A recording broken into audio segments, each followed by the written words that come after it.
When we think of orphans in history, we often picture sad children in rags, and for many that was the reality. But for a certain kind of child in the Middle Ages, being an orphan meant something else entirely. It meant you became a piece of property, you became a ward. This wasn't about finding you a loving new home. It was about who got to control your land. To understand what a ward was, you first have to understand the medieval world. And the medieval world ran on a simple deal. The king owned all the land, in theory. He couldn't manage it all himself, so he granted large chunks of it to his most powerful supporters, the great lords. These lords, in turn, granted smaller pieces to lesser lords or knights. In exchange for this land, every man owed something to the lord above him. For a knight, that debt was military service. He had to be ready to show up with a horse, armor, and weapons, and fight for his lord for a set number of days each year. The land he held, his manor or estate, paid for all that. The profits from the fields and the rents from the peasants supported him and his family. This system was the backbone of society. It was called feudalism. Now, imagine a knight who holds his land directly from the king. He goes to war and is killed. He leaves behind a son who is only 8 years old. Here is the problem. The 8-year-old cannot be a knight. He can't wear armor or fight in the king's army. But the king still needs a soldier from that land. The deal has been broken by death. So what happens? The king takes control. The land and the child who is meant to inherit it revert to the king's care until the boy is old enough to fulfill his duty. That child is now a ward of the king. This was the core of wardship. It was a legal mechanism to manage land held by a minor. The child was called a ward because he was under the word protection of a guardian. The guardian was his overlord, the person from whom his father held the land. If the father held land from a baron, the baron became the guardian. If the baron held his land from the king, and that baron died leaving a young heir, the king became the guardian of the new young baron. It was a chain of responsibility that went all the way up to the throne. This system wasn't invented out of cruelty. It grew from a practical need to keep the kingdom secure. The king needed his army. The land had to provide for that army. An orphan heir was a weak link in that chain. The wardship was the solution. It ensured that the land's resources were managed by a responsible adult and that its military obligation would be met, perhaps by the guardian himself or by a knight he hired. But the focus was always on the land, not the child's emotional well-being. The child was part of the inheritance, like the castle, the fields, and the forests. He was the future tenant, and he needed to be managed until he was ready to take over. The same applied to girls. If a landowner died and left only a daughter, she became a ward too. She couldn't fight, of course, but she was expected to marry a man who could. Her value was in the man she would bring to the land. Her overlord had a vested interest in who that man was. He needed to be a good, loyal soldier. So the lord took control of the heiress and her inheritance until a suitable husband could be found. She was perhaps an even more valuable piece of property than a boy. It's important to separate this from our modern ideas of guardianship. Today, if a child is orphaned, the court appoints a guardian whose primary duty is the child's welfare. The court's main concern is the child's happiness, health, and education. In the Middle Ages, the guardian's primary duty was to the overlord and to the land itself. The guardian had a right to the profits of the land during the wardship. The child's welfare was a secondary concern, if it was a concern at all. It was a business arrangement. The child was an asset, and the period of their childhood was a time when that asset could be exploited for profit by the person in charge. This is a hard concept for us to grasp, but it was a simple fact of life for the medieval nobility. Being a wealthy orphan didn't necessarily mean you were lucky. It meant your life was no longer your own. It belonged to your lord. Once a child became a ward, their life was in the hands of their guardian. The guardian was by law the overlord from whom the family held their land, but a king or a great baron might have dozens, even hundreds, of wards at any given time. He couldn't possibly raise all these children in his own household, so what did he do? He sold them. The right to be the guardian of a wealthy orphan was a valuable commodity. The king or lord could grant it to a loyal courtier as a reward for service, or, more commonly, he could sell it to the highest bidder. This created a strange and active market in orphan children. Men would pay huge sums of money to the king for the wardship and marriage of a young boy or girl. The transaction would be recorded in official documents, just like a sale of land or timber. Why would someone pay for the trouble of raising another person's child? There were two big reasons, and both came down to money and power. The first reason was the income from the ward's estate. The guardian had the right to manage the ward's lands and to take all the profits for himself. He had to provide for the child's food, clothing, and education. but this was usually a small fraction of the estate's total income. If the ward was the heir to vast, rich lands, the guardian could become incredibly wealthy during the years of the wardship. He could live like a lord on the income from his ward's property. The temptation, of course, was to squeeze every last penny out of the estate without any thought for its long-term health. A guardian might cut down all the forests for a quick profit, sell off the livestock, and let the castle walls crumble. This was called wast, and it was technically illegal. A ward could sue a former guardian for waste after he came of age, but it was difficult and expensive to prove. For many guardians, the risk was worth the reward. The second, and often more valuable, prize was the right to arrange the ward's marriage. The guardian had the absolute right to choose a husband or wife for his ward. This right was called the maritagium. A wealthy heiress or a young heir to a great title was a key that could unlock a family's future. The guardian could use this power in several ways. He could marry the ward to one of his own children. This was a classic move. It would merge his family's lands and titles with the ward's, creating a powerful new dynasty. A land-poor knight who bought the wardship of a great heiress could marry her to his son, making his grandchildren rich and powerful for generations. Alternatively, the guardian could sell the marriage. He could find a wealthy family eager to marry their child into a higher social rank and charge them an enormous fee for the privilege. The marriage of a ward was an asset to be sold on the open market. The ward's own feelings on the matter were completely irrelevant. It was a business deal, pure and simple. The price was based on the value of the ward's inheritance. The richer the ward, the higher the price their marriage would fetch. The guardian's responsibilities were vague. He was expected to raise the child in a manner fitting their social station. A young boy destined to be a knight needed to be trained in arms and horsemanship. A girl needed to be taught how to manage a large household. The guardian was also supposed to protect the ward's inheritance from outsiders. But the system was ripe for abuse. The guardian had all the power. The child had none. There were stories of wards being kept in poor conditions, treated like servants, or given a minimal education while the guardian pocketed the money meant for their upkeep. The ideal guardian was a relative or a close family friend who would genuinely care for the child and protect their inheritance. But often, the guardian was a stranger, a businessman who had bought the wardship as an investment. And like any investment, his goal was to get the maximum return. The child was simply the vehicle for that return. Their childhood was the price of someone else's profit. What was it actually like to be a ward? The experience varied wildly. It could range from a loving upbringing in a new family to a miserable existence of neglect and exploitation. It was a lottery, and the winner was determined by the character of the guardian. For many children, the process began with a profound trauma. Their father died, perhaps suddenly in battle or from illness. Soon after, they would be taken from their home and their mother. The law gave the guardian control over the child's person as well as their land. This meant the ward often moved into the guardian's household. A boy of 7 or a girl of 10 might find themselves living in a strange castle, hundreds of miles from anyone they knew. If the ward was lucky, the guardian was a decent person. He might be a distant relative or someone who took his responsibilities seriously. In these households, a ward could be treated almost like one of the family's own children. They would eat at the same table, receive the same education, and form bonds with the guardian's sons and daughters. This was the ideal situation. The child would grow up in a secure environment, properly prepared for their future role as a landowner. For a boy, this meant a specific path of training. From a young age, he would serve as a page in the lord's household. He would learn manners, how to serve at table, and the basics of courtly life. As he grew older, he would become a squire.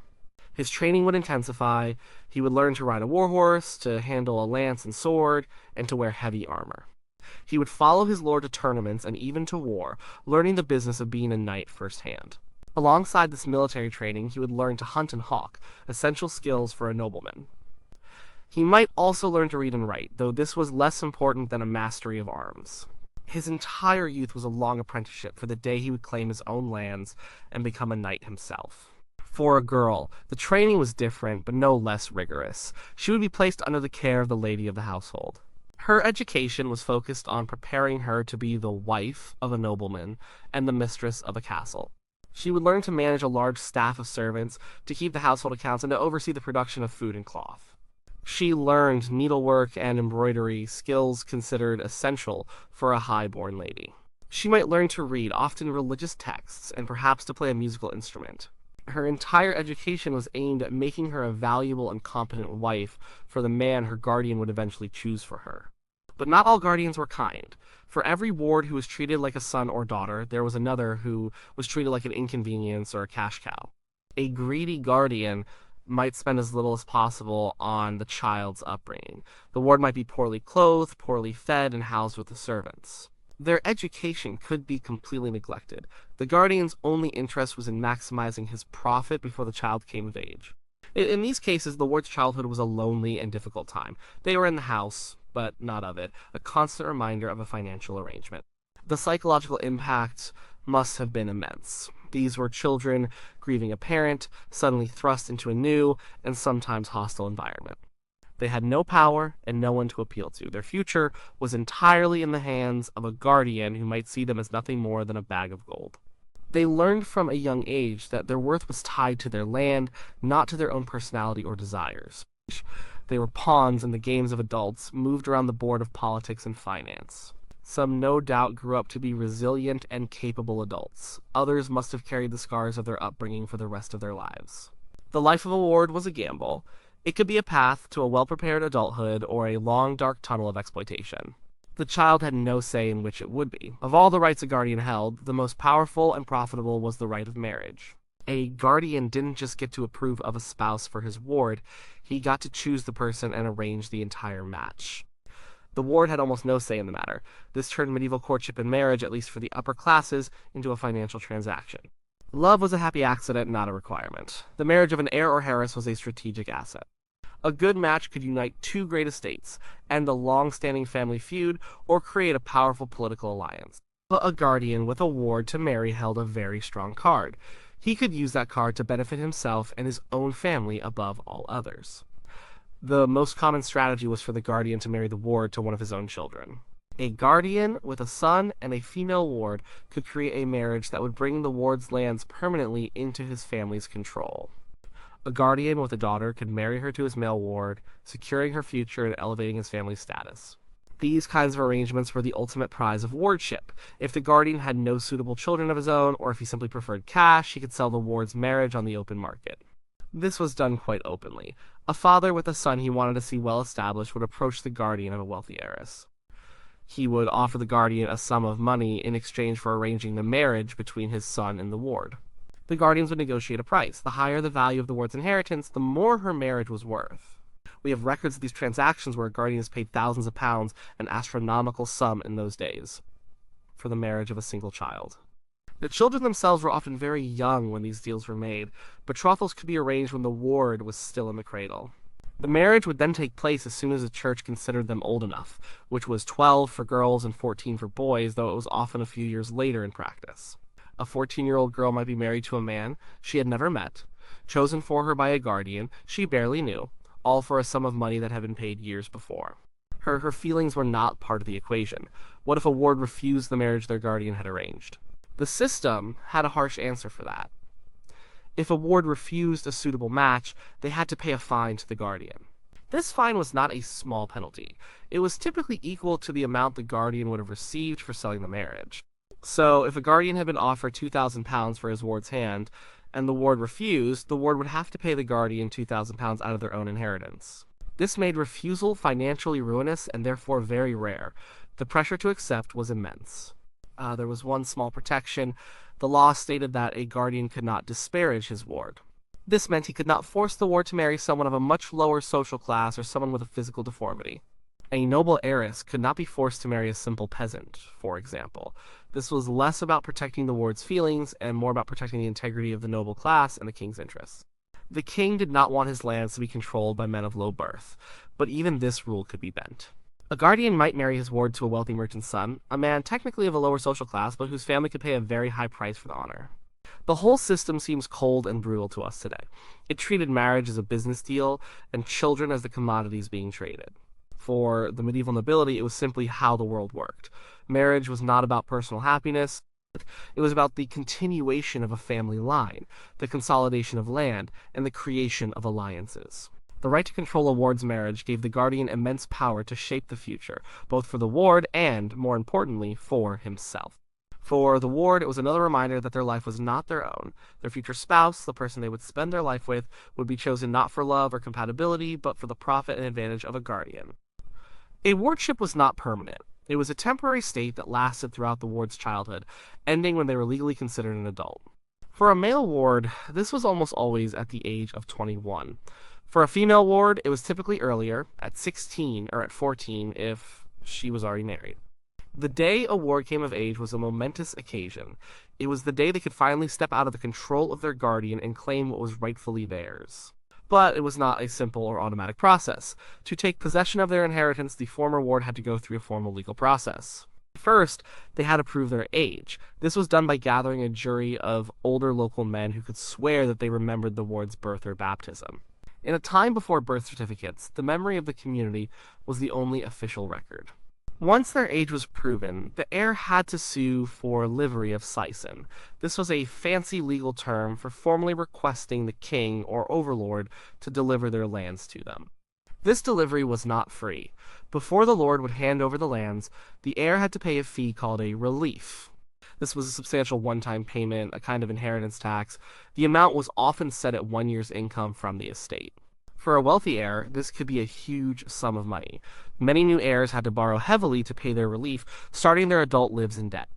The payment of relief was a powerful symbol. It was a recognition of the lord's ultimate authority and a reminder that the land was held from him, not owned outright. After the relief was paid, the final ceremony took place. The heir would perform homage and swear fealty to his lord. He would kneel, place his hands between his lord's, and swear to be his mon, loyal in all things. With this oath, the feudal contract that had been broken by his father's death was finally restored. The land once again had a tenant capable of performing his duties, but what kind of inheritance was the heir receiving?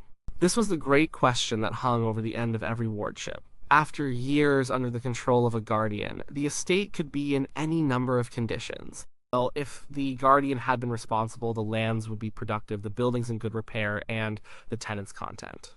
The new lord could step into a well-run and profitable estate, but all too often the opposite was true.